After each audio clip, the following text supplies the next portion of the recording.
Helen Keller to the New York Symphony Orchestra, 2nd of February, 1924. On the evening of 1st February 1924, the New York Symphony Orchestra, conducted by Walter Damrosch, played Beethoven's Symphony No. 9 to a packed Carnegie Hall in New York, one of the most famous and prestigious concert halls in the world. Many who wanted to attend couldn't. Thankfully, the performance was broadcast live on the radio. A couple of days later, with talk of the show still on the lips of many, the orchestra received a stunning letter of thanks from one of the unlikeliest of sources. The letter was written by Helen Keller, a renowned author and activist who, despite having been deaf and blind from a young age, had managed to hear their music through touch alone.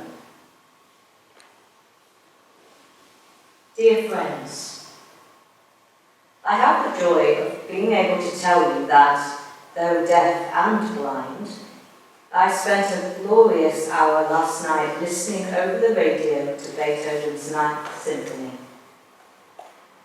I do not mean to say that I heard the music in the sense that other people heard it, and I do not know whether I can make you understand how it was possible for me to derive pleasure from the symphony. It was a great surprise to myself. I have been reading, in my magazine for the blind, of the happiness that the radio was bringing to the sightless everywhere. I was delighted to know that the blind had gained a new source of enjoyment, but I did not dream that I could have any part in their joy.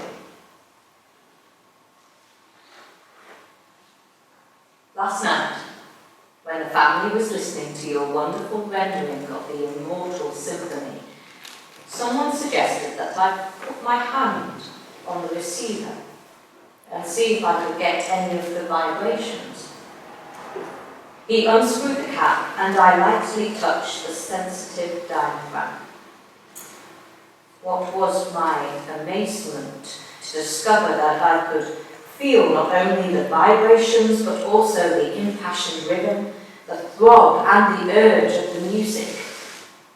The intertwined and intermingling vibrations from different instruments enchanted me. I could actually distinguish the cornets, the roll of the drums, deep-toned violas, and violins singing in exquisite unison. How the lovely speech of the violins flowed and ploughed over the deepest tones of the other instruments. When the human voice leaped up, trilling from the surge of harmony, I recognized them instantly as voices. I felt the chorus grow more exultant, more ecstatic, upcurving, swift and flame-like, until my heart almost stood still. The women's voices seemed an embodiment of all the angelic voices rushing in a harmonious flood of beautiful and inspiring sound. The great chorus throbbed against my fingers with poignant pause and flow. Then all the instruments and voices together burst forth, an ocean of heavenly vibration, and died away, like winds when the atom is spent, ending in a delicate shower of sweet notes. Of course, this was not hearing, but I do know that the tones and harmonies conveyed to me moods of great beauty and majesty. I also sensed, or thought I did, the tender sounds of nature that sink into my hand, swaying reeds and winds and the murmur of streams. I have never been so enraptured before by a multitude of tone vibrations.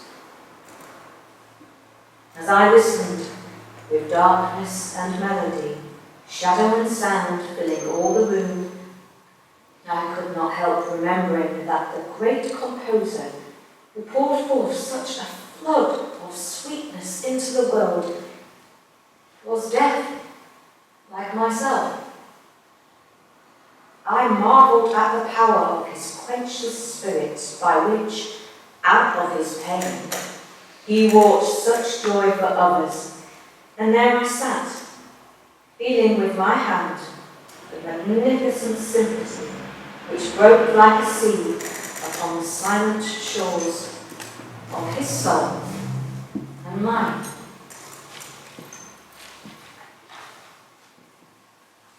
Let me thank you warmly for all the delight which your beautiful music has brought to my household and to me.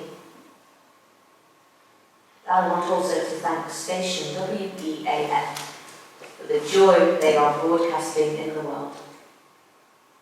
With kindest regards and best wishes, I am sincerely yours, Helen Keller.